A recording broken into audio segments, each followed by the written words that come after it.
दोस्तों, आज हम मोल की बात करेंगे, जो कि केमिस्ट्री में एक बहुत महत्वपूर्ण अवधारणा है। आप molar weight, molar mass, gram molecular weight जैसे शब्दों से दो चार होंगे।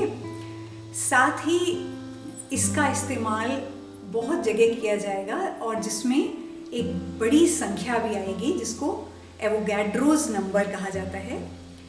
तो ये सब कहाँ से आता है, क्यों आता है और क्यों ज़रूरी होता है, इसको समझने के लिए आज हम कुछ तो एक्सपेरिमेंट करेंगे और थोड़ी सी व्याख्या भी करेंगे। तो चलिए आइए देखते हैं। मोल की कहानी रासायनिक क्रिया या केमिकल रिएक्शन से चालू होती है।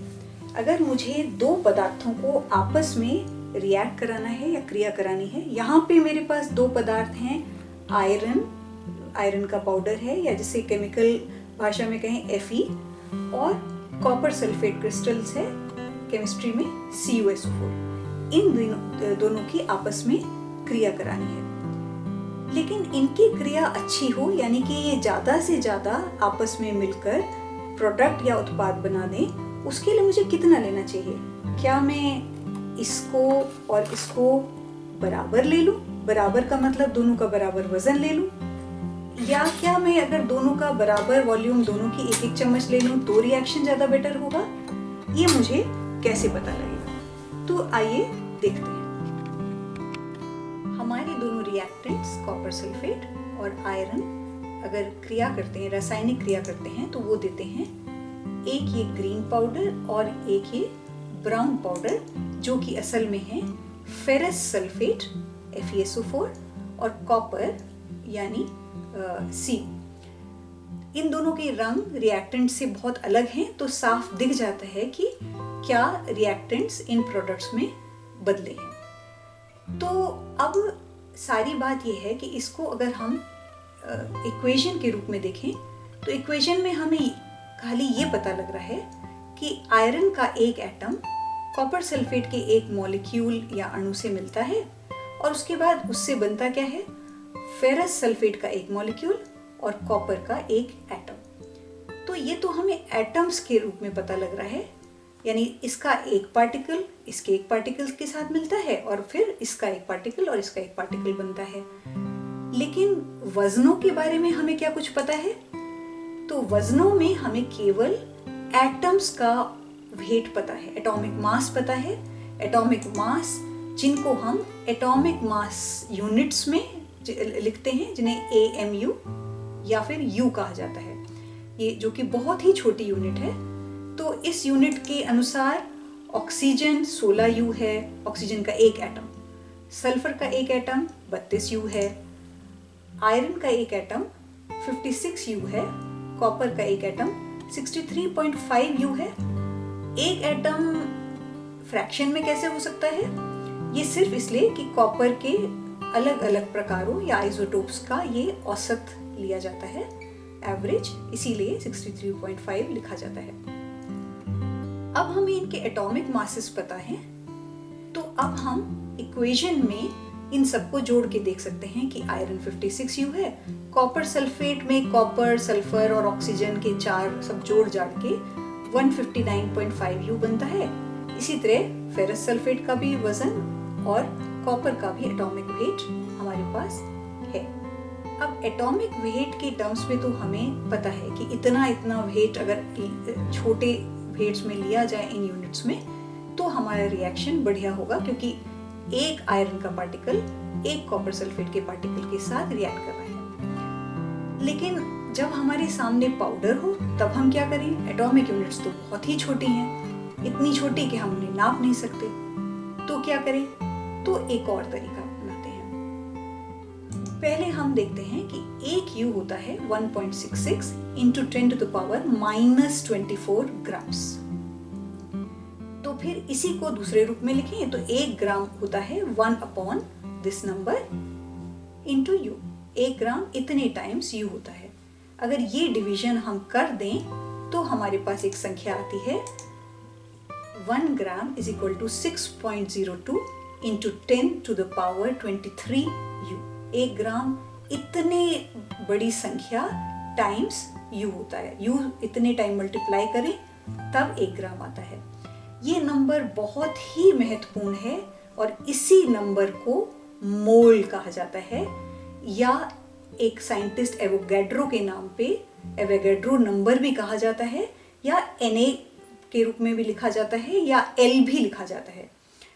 तो इस नंबर की खासियत क्या है हम अभी आगे देखते हैं।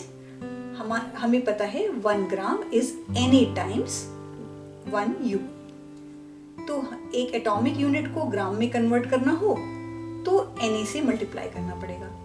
तो यही चीज़ हम आगे करेंगे। हम यूनिट्स को मल्टीप्लाई करके बड़ा बनाते ही हैं सुविधा के लिए। जैसे अगर केले हों तो 1 डजन केले जब हम बोलते हैं तो वो 12 केले बन जाते हैं, यानी डजन यूनिट को 12 टाइम्स करती है।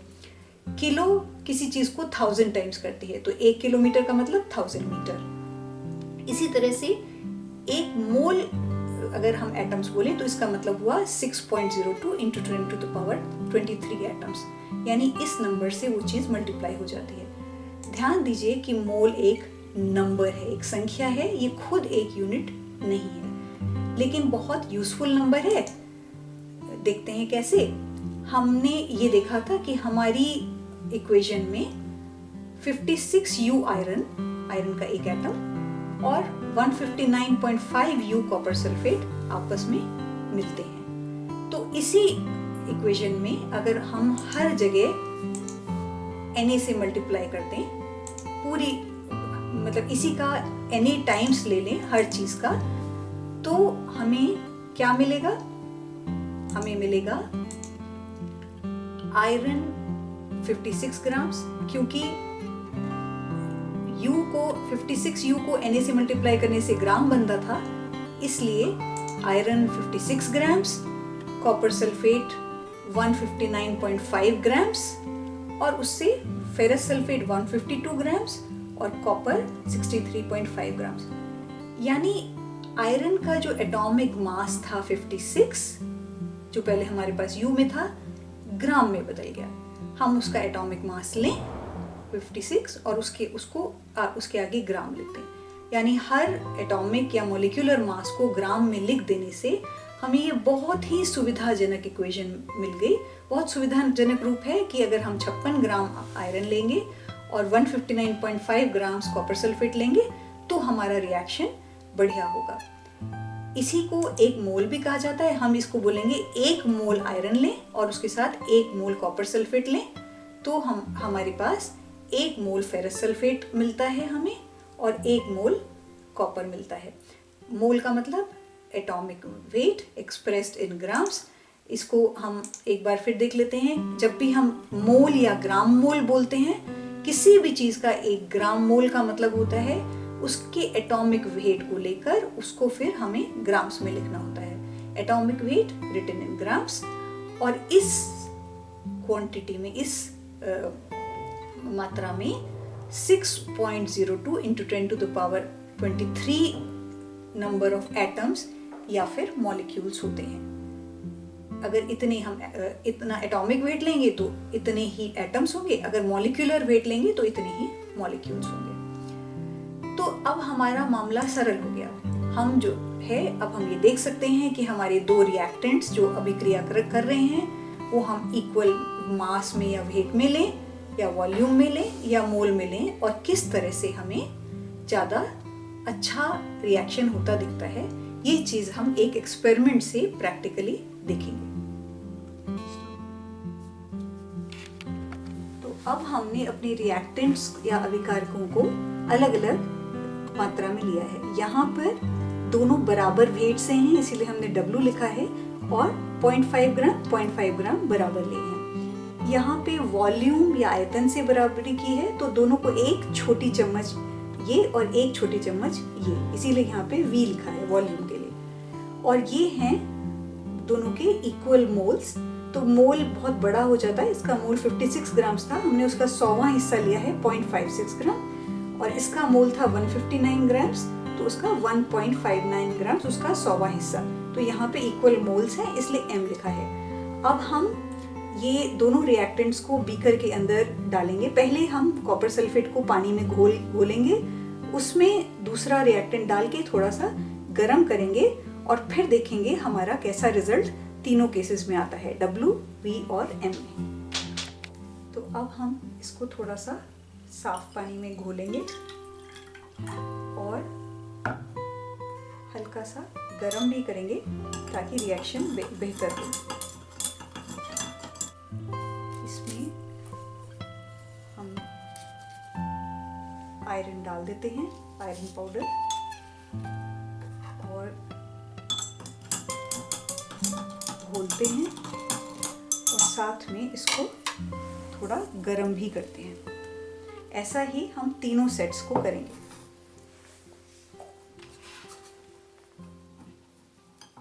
तो हमारे पास अब 3 बीकर्स में एक्सपेरिमेंट के रिजल्ट्स हैं, एक equal weight, equal volume, equal mole, और यहाँ पर साथ में प्योर कॉपर सल्फेट का सोल्यूशन है कलर के कंपैरिजन के लिए। अब हम इन्हें एक एक करके देखते हैं। इक्वल वॉल्यूम यानी V को देखते हैं। अब इसमें हमें थोड़ा सा रंग, इसका फेरस सल्फेट का हरा रंग दिख रहा है, लेकिन अगर हम देखें तो मेरे हाथ में मैग्नेट है और मैं देख सकती हूँ कि आयरन बहुत सारा है। मैग्नेट के साथ आयरन बहुत सारा मूव कर रहा है, इसको मैं चाहूँ तो ऊपर भी ला सकती हूँ। तो आयरन बहुत ज़्यादा बचा है, यहाँ रिएक्शन कंप्लीट नहीं हुआ है। अब हम दूसरे को देखते हैं, यानी कि इक्वल वजन वेट वाले को। इसमें भी फेरस सल्फेट थोड़ा बना है प्रोडक्ट्स में, कॉपर तो खास नहीं दिख रहा, पर आयरन यहाँ पे भी बहुत ज़्यादा है। अगर हम देखें तो आयरन ऊपर आता जा रहा है, और कॉपर यानी कॉपर का ब्राउन, लाल जैसा ब्राउन कलर अभी हमें नहीं दिख रहा है। अब हम देखते हैं इक्वल मोल वाले को। इक्वल मोल वाला ये रहा, इसमें हमें फेरस सल्फेट का हल्का हरा रंग भी दिख रहा है, थोड़ा बहुत आयरन इसमें भी अभी भी बचा हुआ है, अभी रिएक्शन पूरा कंप्लीट नहीं है, लेकिन इसमें कॉपर का लाल रंग बहुत सारा दिख रहा है, यानी बहुत सारा कॉपर बना है, सबसे ज़्यादा कॉपर इसी में बना है और फेरस सल्फेट का रंग नज़र आ रहा है। तो हम ये तो कह सकते हैं कि रिएक्शन इसमें सबसे ज़्यादा बेहतर हुआ है, यानी रिएक्टेंट्स सबसे ज़्यादा ख़त्म हुए हैं और प्रोडक्ट्स या उत्पाद ज़्यादा बने।